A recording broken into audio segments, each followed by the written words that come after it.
Hi, hello, வணக்கம் and welcome to ஒரு YouTube channel friends. இன்னைக்கு நம்ம இந்த வீடியோவில் சூரி ஆனபனோட நடிப்பில், சக்திவேலோட ஒளிப்பதிவில், கணேஷ் சிவாவோட எடிட்டிங்கில், PS வினோத் ராஜோட டைரக்ஷனில் வந்திருக்க கொட்டுக்காளி படத்தோட ரிவ்யூ தான் பார்க்க போகிறோம். வாங்க வீடியோக்குள்ள போகலாம்.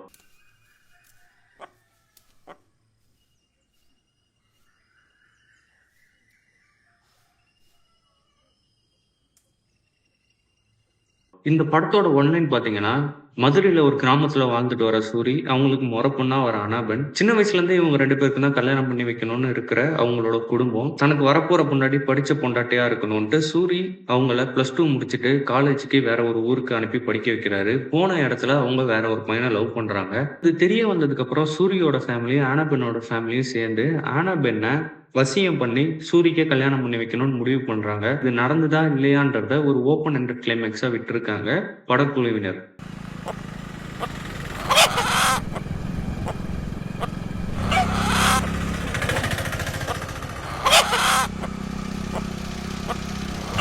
படத்தோட ரிவ்யூக்குள்ள போறதுக்கு முன்னாடி ஒரு சின்ன விஷயங்க. இந்த வீடியோவ பார்க்குறவங்க யாராச்சும் நான் டைரக்டர் ஆகணும், இல்ல ஃபிலிம் இண்டஸ்ட்ரிக்குள்ள போணும்னா இந்த ரிவ்யூவ ஆஃப் பண்ணிட்டு நீங்க படத்த போய் கண்டிப்பா பாருங்க. இது கண்டிப்பா உங்களுக்கு ஒரு லெசனா தான் இருக்கும். இந்த படத்தோட பாசிட்டிவ்ஸ் என்னென்னு நம்ம தெரிஞ்சுக்கலாம். 74வது பெர்லின் ஃபிலிம் ஃபெஸ்டிவல்ல இந்த படம் ரிலீஸ் ஆக போகுதுன்னு சொல்லியிருந்தாங்க. அப்பைலேருந்தே இந்த படத்துக்கான எதிர்பார்ப்பு எனக்கு ரொம்ப அதிகமா இருந்துச்சுன்னே சொல்லணும். ஏன்னா கூழாங்கல் அந்த அளவுக்கு ஒரு இம்பாக்ட்டான படம். கூழாங்கல் பார்த்தவங்களுக்கு தெரியும் அது எவ்வளோ இம்பாக்ட்டான படம்ன்ட்டு. அதே அளவுக்கு இந்த படமும் இம்பாக்ட் குடுத்துச்சான்னு கேட்டா, எனக்கு டபுள் மடங்கு குடுத்துச்சுன்னு தான் சொல்லணும். ஏன்னா இந்த படம் கமர்ஷியல் எலமெண்ட்டும் சேர்த்து அங்கங்க நம்மள சிரிக்க வச்சு அழகா கொண்டு போறாங்க. அதுவே இந்த படத்துக்கு ரொம்ப பெரிய பாசிட்டிவா அமைஞ்சிருக்கு. படத்துக்கு மியூசிக் கிடையாதுன்னு முன்னாடியே சொல்லிட்டாங்க. அதுக்காக சவுண்ட் டிசைனிங்ல ரொம்பவே அருமையா ஒர்க் பண்ணியிருக்காங்கன்னு தான் சொல்லணும். யூரின் போற சீனா இருக்கட்டும், ஆட்டோ ஸ்டார்ட் ஆகுற சீனா இருக்கட்டும், அந்த கோழி கத்துற சீனா இருக்கட்டும், அப்புறம் சிகரெட்ட பிடிக்கிற அந்த ஒரு சவுண்டா இருக்கட்டும், எல்லாமே சவுண்ட் டிசைனிங்ல சும்மா பூந்து விளையாண்டுருக்காங்க.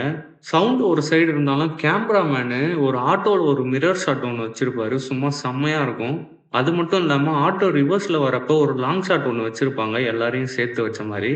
அப்புறம் மாட வச்சு ஒரு சீக்வென்ஸ் இருக்கும். அந்த சீக்வென்ஸ் பில்ட் பண்ணதா இருக்கட்டும், காம்போசிஷன் வச்சதா இருக்கட்டும், ரொம்பவே நல்லா இருக்கும். இந்த மாரி பெக்யூலரான ஷார்ட் டிவிஷன்ஸும், சவுண்ட் டிசைனிங்கும் ஒர்க் ஆகுறதுனால, நம்பளும் அவங்க கூடயே சேர்ந்து டிராவல் பண்றதுக்கு இது ரொம்ப ஹெல்ப் பண்ணுது.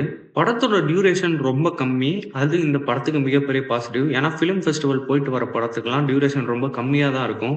டியூரேஷன் கம்மியா இருக்க படத்துல எப்புட்றா இவ்ளோ பெரிய இம்பாக்ட் குடுக்க முடியும்னு கேட்டீங்கன்னா, இந்த படத்துல வர ஒரு 4, 5 சீன் நம்ம மனசுல உட்கார்றதுனால, இந்த படம் நம்ம மனசுக்கு ரொம்பவே நெருக்கமான படமா அமையறதுக்கு நெறைய வாய்ப்பு இருக்கு. அதிலும் முக்கியமா மாடு வர ஒரு சீக்வென்ஸ் இருக்கும். ரொம்பவே இம்பாக்ட்ஃபுல்லான ஒரு சீக்வென்ஸ் தான். பீரியட்ஸ் வர ஒரு சீக்வென்ஸ் இருக்கும். அதுவும் தாறுமாறுன்னு தான் சொல்லணும். பாட்டு பாடுற மாரி ஒரு சீக்வென்ஸ் இருக்கும். ரொம்ப ஃபன்னியான ஒரு சீக்வென்ஸ். ஆனா சீரியஸா முடிச்சிருப்பாங்க. அடுத்து பேய் ஓட்டுற கிளைமேக்ஸ் சீக்வென்ஸு ரொம்பவே இம்பாக்ட்ஃபுல்லான சீக்வென்ஸ். நீங்க இந்த ஃபுல் படத்தையும் பார்த்துட்டு கடைசியில அந்த டயலாக் கேட்கும்போது, ஒரு ஆம்பளையா நீங்க வெட்கப்படணும்னு தான் சொல்லணும். ஏன்னா, அந்த அளவுக்கு ஒரு இம்பாக்ட்ஃபுல்லான ஒரு டயலாக் தான். அத விட ஒரு மிகப்பெரிய பாசிட்டிவ் என்னன்னா, இந்த படத்தோட எடிட்டிங் அண்ட் டிஐங்க. ரொம்ப ஃப்ளாட்டா நம்ம கண்ணால என்ன விஷுவல்ஸ் தெரியுமோ, அத அப்படியே ரெப்ளிகேட் பண்ணியிருக்காங்க ஸ்க்ரீன்ல. ஸோ இது ரியாலிட்டி கூட நம்ம ஒத்து போறதுனால, நம்பளும் படத்து கூட ஒத்து போயிர்றோம்.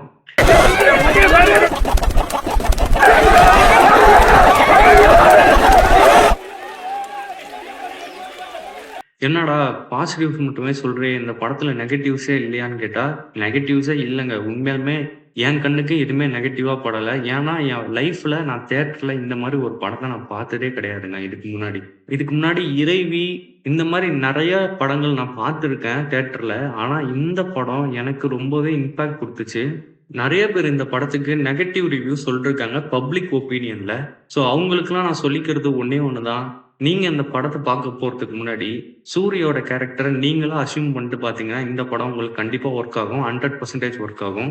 நெறைய பேரு இத நெகட்டிவா சொல்லியிருந்தாங்க. ஓப்பன் எண்டட் கிளைமேக்ஸ. ஓப்பன் எண்டட் கிளைமேக்ஸ் தமிழ் சினிமாக்கு புதுசு தான். ஆனா இந்த படத்துக்கு ஓப்பன் எண்டட் கிளைமேக்ஸ் தான் மஸ்ட்டுங்க.